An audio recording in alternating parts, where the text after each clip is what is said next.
Walang kuryente. Ang dilim-dilim. There's no electricity. Mom, we have to do 10 seconds of staring at each other. Put down the phones. What do you mean? Remember from the movie last night? Put down the phones and stare at each other. I can do that. That's easy. Why don't you eat your breakfast first? Chico, you smell pee, anak. You have to shower, okay? You peed again. Because Kahil is a big boy. Oh my God, you have double. No, you have bread that you can finish. Good morning, guys. Maayong buntag. May buntag sa inyong tanan. Sana okay kayong lahat dyan. Kung nasaan kayo, time check 7:51 ng umaga. Enough lang yung oras ko para makapagtanggal ng muka. Kasi itong mga anak ko, guys, hindi ko alam may klase o walang klase. Mas malala pa nga pag walang klase, kaya alas 6 gising na.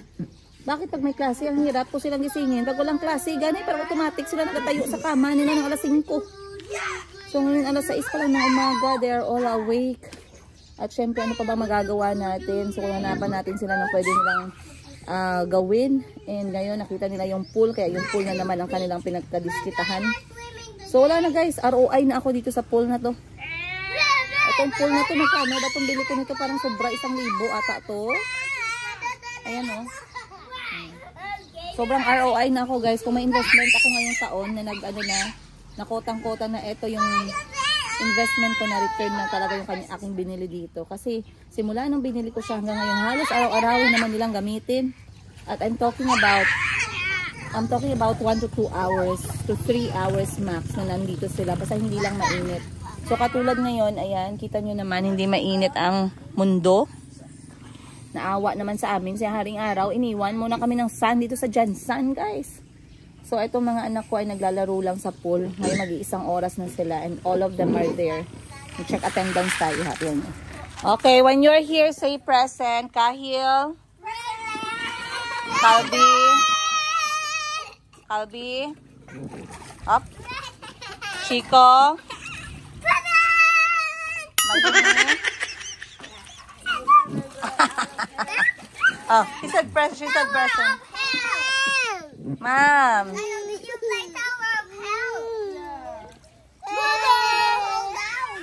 A few. Up. Careful, careful. In the pool, there's a rule. We don't run. It can cause accident.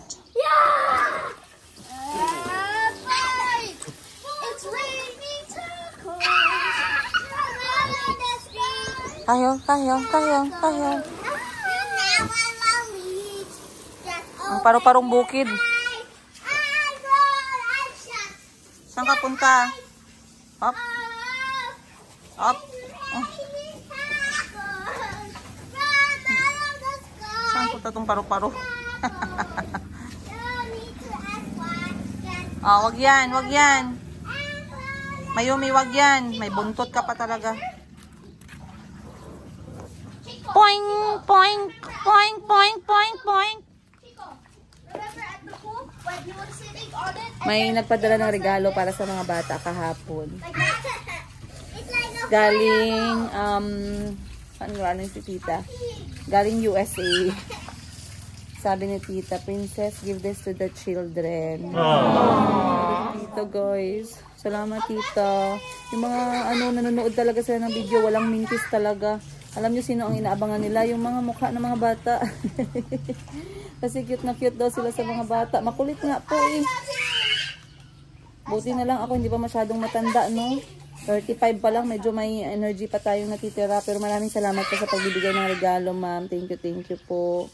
Sobrang blessed tayo, no? Salamat po sa pagmamahal ninyo. Ayan. And, ito nga, mamayang hapon, iniisip kong dalhin yung 3 lalaki sa soccer. And si auntie bukas kasi magpapaayos ng buhok para sa kasal ni Madam Ten Gibbs. So dapat i-schedule ko na yung dapat kong i-schedule ngayong araw. So papalaruin ko pa sila ng mga 30 minutes pa and then papasok na kami para ako naman yung makapag-prepare. Kailangan ko nang umalis kasi ngayon guys, ngayon ay am scheduled na magpalinis ng kuko at saka hindi naman ako naglalagay ng kahit na ano.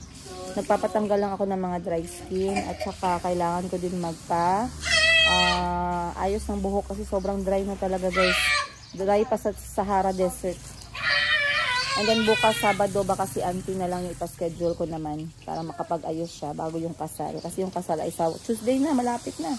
Excited na ang lahat. Of course sa kasal, andyan si Miss Giselle, kasama ko si Miss Giselle. So sarado kami sa Tuesday guys dahil si Miss Giselle po ay mag-assist sa mga bridesmaids. So yung mga maid may assistant din guys. Dahil si Miss Giselle po muna yung hahawak ng aking camera on that day since ako po ay kailangang mag-make up na mga 2 araw. Baka matagal silang matapos. Hindi, joke lang. Miss Giselle is going to be a guest at the same time. She's going to assist me sa pagbablog nga. Kasi nag-request si Madam Ten Gibbs na mag-vlog ng behind the camera. Ay, behind the event. The first time Kyle came here, he's so behind. We don't do anything wrong to us. But now he came here and he does everything so wrong to us. Why? Kahil, some things you think it's fun, but it's not fun. It might hurt He's other literally people. laughing. I'll be for you, you calm down. Your brother is having fun. If it hurts you, you tell him. Kahil, what you're doing is not fun anymore. It's I'm not hurting. even hurting him. No, just communicate. He's pretending he's hitting Chico's back. He's putting water on me. Chico, he's hitting Chico's back. And he's hitting on me too. Kahil. What? Let the lawyer speak. Wow. This lawyer is a very nice person. Good morning guys! Andito na ako sa shop. And today is the day ang pinakahihintay namin ni Miss Giselle. Lilipat na po kami sa langit. Langit. Pakita ko sa inyo bakit langit yung tawag namin ni Miss Giselle mamaya. Actually may susi si Miss Giselle eh. Pairam ako ng susi mo dyan. Pakita ko muna sa kanila yung langit bago maging bago maging paradise. So ayan na, naghahakot na kami ni Miss Giselle. Tatanggalin na ni Miss Giselle lahat ng mga items natin sa wall. And ayan na, nilatag na namin dito kasi nga kami ay maglilipat. Tara, samahan nyo kami. Ang layo ng nilipatan namin eh. So first, lalabas tayo dito. And then, maglalakad lang tayo ng mga 20 minutes. 20 steps lang pala. 5, 6, 7, 8, 9, 10, 11, 12, 13, 14, 15, 16, 17, 18, 19, 20. Andito na tayo guys.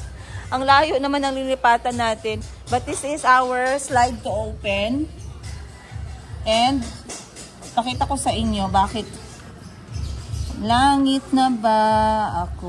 Ano ba yan? Susi ba to? Ay, dito ba to na susi? Parang mali. Make it drop. Ay, mali ito ba? Ito ang susi. Ay, hindi talaga siya ang susi. Bakit ba binigay ni, ano to?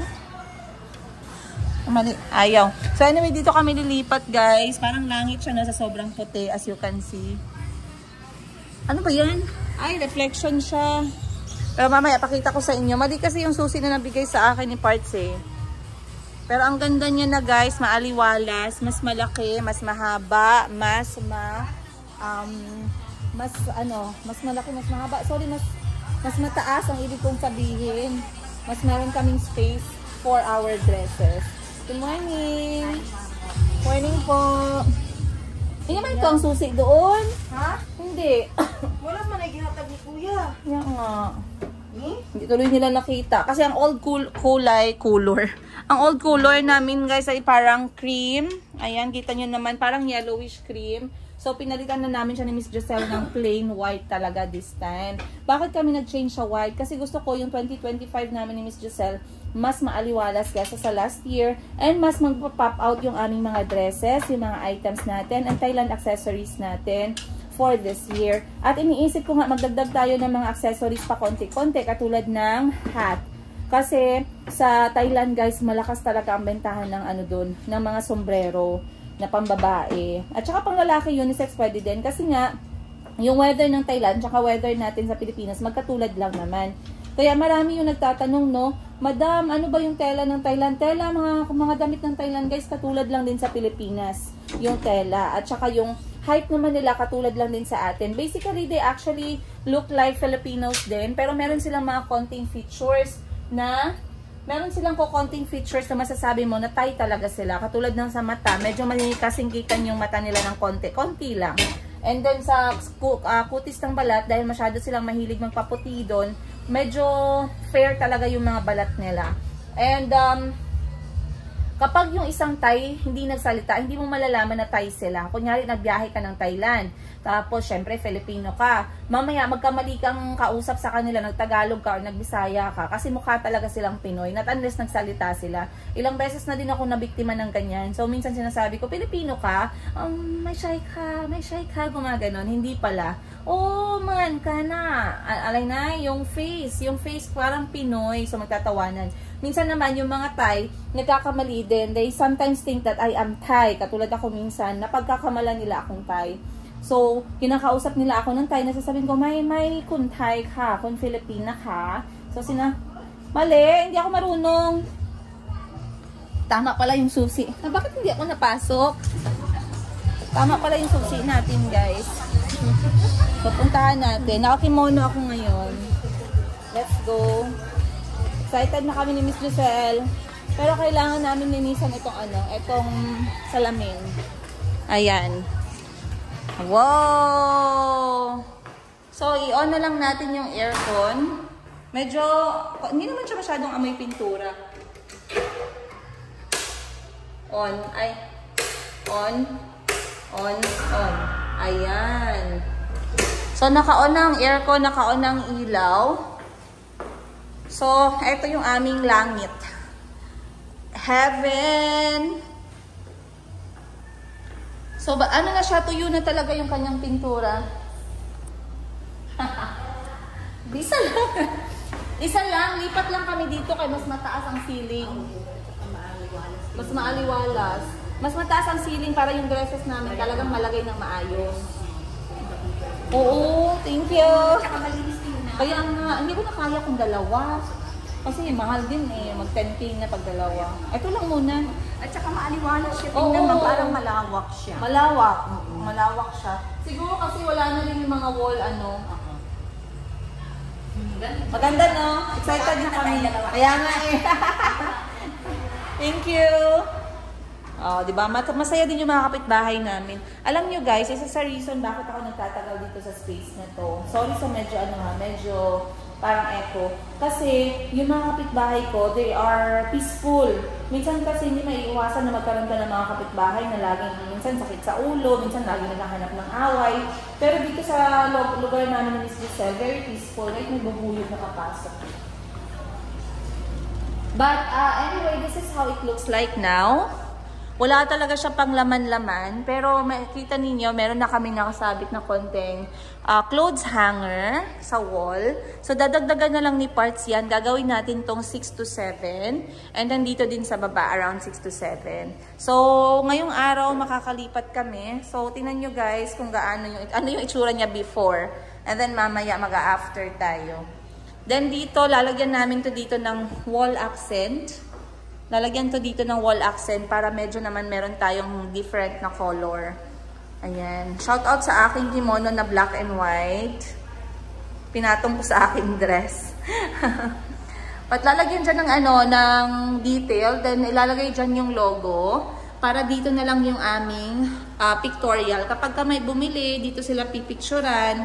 And then dito ilalagay yung treadmill namin. Para kapag ka kailangan natin ng kailangan natin ng mga imomodel na damit, dito na siya ilalagay. So, ang idadagdag ko na lang dito is para siyang rug.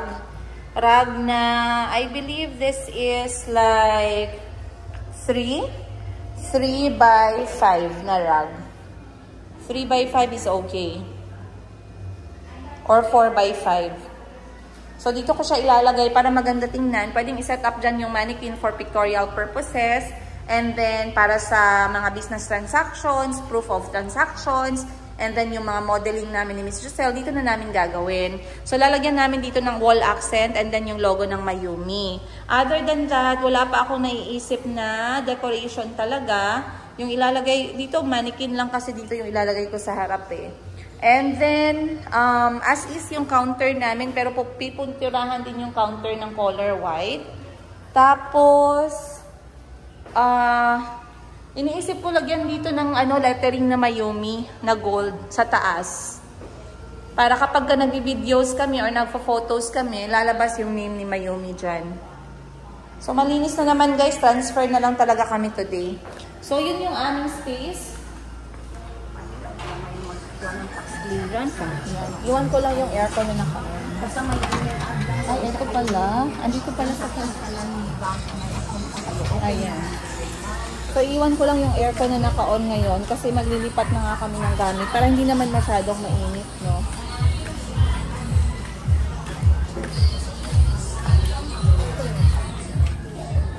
Baba na Miss Giselle yung gamit. Yung iba ipapasok na lang natin sa container, guys, para diretso na yung trabaho natin today pagdating ni parts. Let's go. Nalock na. Sa baba pala ako naglagay ng susi, kaya pala hindi magkasya. Kakapila mo na kung galikod niya, hindi mo na-open. So, it has been another productive day. Ayan. Productive day, alas 10 pa lang ng umaga. Pero aalis ako na 11:30 kasi 11:30 pa pala darating yung hairstylist na naka-assign sa akin. Of course, kung nagtatanong kayo sino ang gumagawa ng aking buhok, Hime Salon only touches my hair. General Santos City, guys. Shout out sa lahat ng mga taga Hime Salon dyan. Maraming salamat sa laging pagmamahal sa akin at sa mga kapatid ko at sa lahat ng customer ninyo. Of course, sa owner, Ma'am Princess, maraming salamat sa lahat-lahat. Hindi lang sa good service. Ayan, and of course, sa pag binigyan niya ako ng mga activities, guys, para kay Kuya Kahil. Kasi alam niya, andito si Kuya Kahil for summer. So, parang 2 days, 3 days na ako nag-iisip ano kayang activities ang pwede ko maibigay kay Kuya Kahil na matutuwa siya. So, yung anak kasi ni Ma'am Princess na may-ari ng Hime Salon, magkatulad kasi kami ng name niyan. And, ang anak niya ay, ang tatlo, very active sa soccer. So, nung nalaman niya na naglalaro din si Kuya Kahil, talagang, siya guys, very welcoming siya. At saka very active din siya sa pag-invite sa akin, tsaka kay Kahil na mag-join ngayong summer. So, medyo marami na siyang, guys, binigay sa amin na list. And mamayang hapon nga, alas 3 ng hapon, susunduin ko na si Kuya Kahil para mag-training sa kanilang soccer academy kung saan naka-enroll yung kanyang mga anak. So, very excited din ako for that. But, anyway, let's talk about negosyo muna. Kasi, maraming nagsasabi sa akin na, ma'am, tumatagal din yung negosyo ninyo, or ma'am, kamusta naman yung negosyo ninyo.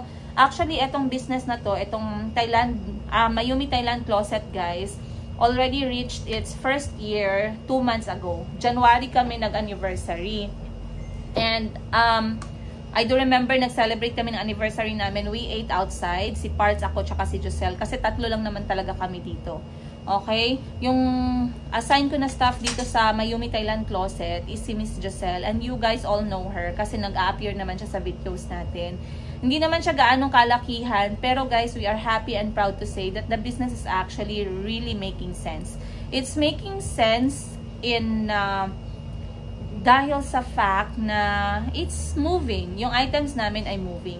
Hindi naman sa lahat ng oras, yung negosyo, araw-araw talagang bumibenta. May mga araw talaga na wala tayong benta. Minsan umaabot ng weeks. Pero ganun talaga yung negosyo. Okay? Negosyo is always, lahat ng bagay, you always have to take risk. Hindi lang naman sa negosyo, no? Kasi pag sinabi kong, when you enter business, you have to be ready to take risk. When you enter everything, you have to be ready to take risk. Pamilya, relasyon, pag-aasawa, negosyo, pagta-travel, lahat ng opportunity sa buhay, meron talaga yung risk. It's up to you if ready ka ba or hindi. So, ngayon, kapag may nagtatanong sa akin, ma, maganda po bang negosyo, yung ganyan, yung boutique? Maganda kapag mahilig ka sa ganito. Okay? Pag may patience ka when it comes to business, at mahilig ka sa panonood, pagpapalit ng damit sa mannequin, mahilig kang tumingin ng mga fashion. It doesn't have to say na talagang ikaw ay fashionista. Kasi nakikita nyo naman ako, hindi naman talaga ako hindi naman talaga ako fashionista na tao. Pero I don't know, I learned to love talaga this clothing business when I worked in Thailand for 10 years. Na-appreciate ko talaga siya na negosyo. And I promised myself that I'm going to start one na pagmamayari ko talaga. And right now, etong Mayumi Thailand Closet, nasimulan ko siya, maliit lang. Maliit lang siya, pero for me, it's really working. Kasi nga, meron akong tinatawag na cash flow. So, when you say cash flow, yung umiikot yung pera mo, may lumalabas, may pumapasok, may lumalabas, may pumapasok. Kaya lagi kong sinasabi sa inyo sa mga vlog ko na hindi pwede na hindi tayo magtrabaho. Kasi kapag hindi tayo nagtrabaho or hindi tayo nagnegosyo, the money will always just go out. Walang money na papasok. So, mahirap kapag ganun. Na expenses lang tayo. Okay? Kaya importante na we have to, first, 2 kopya ng susi. Agyahatag din mo kay Giselle. Nakapalit kag kahoy. Ha?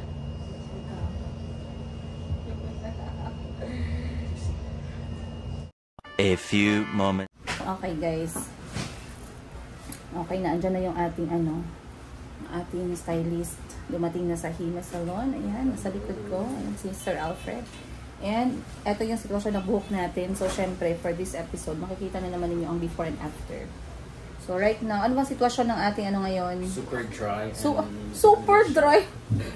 Super needed love and care. Yeah. And attention. Brassy na siya. Yes, very brassy. So we are going to transform the hair, guys. And nagtaas na siya, no, compared sa last haircut ko na apple slash. Pero sabi ko kasi kay Sir Alfred, I want to have that shoulder length once again. So I'm trying to make the hair longer again, you guys. Pero tutukan nyo na lang, ganyan siya ngayon. And then mamaya, pakita natin yung after. So, I'll see you guys on today's episode. Ayan. So, hindi ko napakita pala sa inyo last time.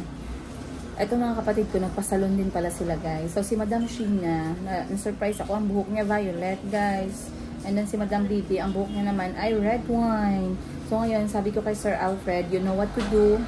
I'm giving you the opportunity and the chance to change the color, guys, para mag-blend in naman tayo sa mga kapatid ko. So, yung mood nila ngayon ay makabini, bini look yung mga buhok nila. Yung buhok lang hindi kasama yung boses, ha. Yabag pa din kami lahat, guys. Walang marunong kumanta. Marunong naman kumanta, pangit lang ang boses. So, mabuti ngayon at hindi masyadong busy, and inatasan ko na lang si Miss Giselle na mag-take over. Kasi ngayon nga, magta-transfer kami sa bago naming location. Pero dapat kasi guys, hindi talaga ngayon yung plano namin na lumipat. Dapat bukas pa. Kaso nga, naka-receive ako ng message ngayong umaga na kailangan na naming umalis dito sa aming pwesto. So, kailangan naming umalis kasi meron daw gagamit na dito sa pwesto namin na luma. So, wala akong choice. Kailangan nating bilisan. So, instead na bukas pa sana, ngayon nag-double time na lang si Parts para mabili yung mga last minute namin na mga ilalagay, and then si Miss Giselle maglilipat ng mga damit. Kaya wala tayong guys, no? Kasi syempre pag nakaschedule tayong lumipat, minsan mas maganda kung mas mabilis. Huwag na nating i-delay. Pero hindi ako nag-expect na ngayon kami aalis. Kaya medyo talagang nasira lahat yung schedule ng mga staff. Pero okay lang kasi ako naman dito lang ako sa city, so I can just move around, guys. Mag-tricycle lang tayo, no? Hindi na kailangan magkutsi-kutsi, malapit lang man. Pero ito din aking buhok makeover, maabutan din siguro tayo nito ng 2 or 3 oras. Ayan guys, nagtatampo na yung buhok ko sa akin. Pero much better na nga ito kasi last time masyado na talaga siyang patay sa bleach. So ngayon, kulang lang siya sa treatment and fresh hair color. Tapos kanina umaga, tinanong ko yung mama ko, ay actually kagabi. Sabi ko, ma, magpapakulay ka din ba ng buhok? Kasi malapit na yung kasal ni Madam Tendit. Sabi niya, hindi na daw, okay na daw yun. Gusto niya na lang daw ipitan yung hair niya. Sabi ko, antayin niya lang yung desisyon ng ng hairstylist at saka makeup artist on the day of the wedding. So, binigyan na kami ng mga task ng aming kapatid kung ano yung dapat gagawin namin on that day. And uuwi din yung isa naming kapatid para makakompleto na talaga kami. So, 7 na kaming nandito ngayon. Isa na lang guys, si George na lang yung aming wait, tumatawag ang laundry.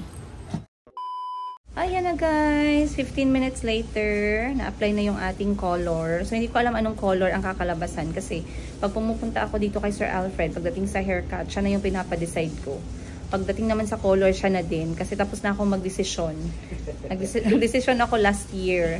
Yung pabago-bago ako ng kulay kasi I really wanted to yung buuhin yung aking mga pangarap na kulay ng buhok. At nung nagawa ko na siya, I'm happy. So I tried red, katulad na nakita nyo last time. Then I did violet ba yun or blue? Blue, violet yun, no? Violet, yes, violet. Gusto ko sana mag-green, dumaan sa green, tsaka yung sobrang pink. Pero hindi na kaya ng aking hair. So, babawi muna tayo, guys. So, ngayon, yung kulay, pag nag-a-apply ako ng color, it's only color, walang bleach. So, ngayon, dahil masyado nang maliwanag yung aking kulay ng buhok, dahil nga sa ilang beses na siyang na-wash, kailangan na siyang i-tone down. And of course, fresh color na din hanggang sa roots. Ayan. Then, after nyan, we will have treatment para bumalik yung moisture ng ating hair kasi sobrang dry. Actually, guys, it's not about minsan iniisip natin maarte lang, madaming arte. Sometimes, kailangan talaga ng ano ng buhok kasi nga dahil sa mga factors ba, like alikabok, ang shampoo ginagamit natin, yung mga init na iron, mga pangkulot. So, once in a while, maganda pag pinapatreat talaga natin yung hair. Pwede naman natural way of treatment kung meron kayo. Coconut, pwede avocado, mga ganun. Itlog, tama ba? Itlog, mayonnaise. Yung mga Indian, ang dami nilang alam pagdating sa hair, no? Ayan. So, babad lang natin yung hair natin, guys.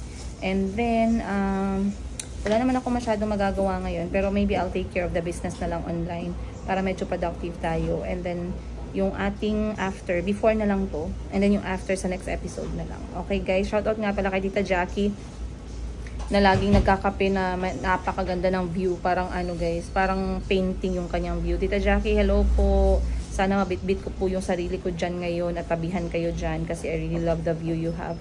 Laging sinishare ni Tita Jackie yung view niya. Wait lang, nag-burp ako. Anyway, yun lang muna, guys. Babalot muna tayo ni Sir Alfred.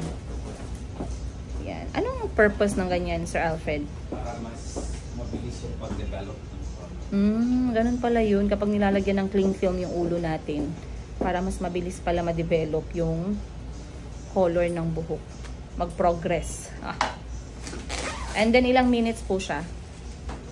35 minutes. Mga 35 minutes daw, guys. Sa 35 minutes na yan, tayo muna ay magbenta online. Kasi pag may money out, dapat may money in. Lesson of the day. Okay. Bye-bye, guys. I'll see you after 35 minutes and that's on the next episode.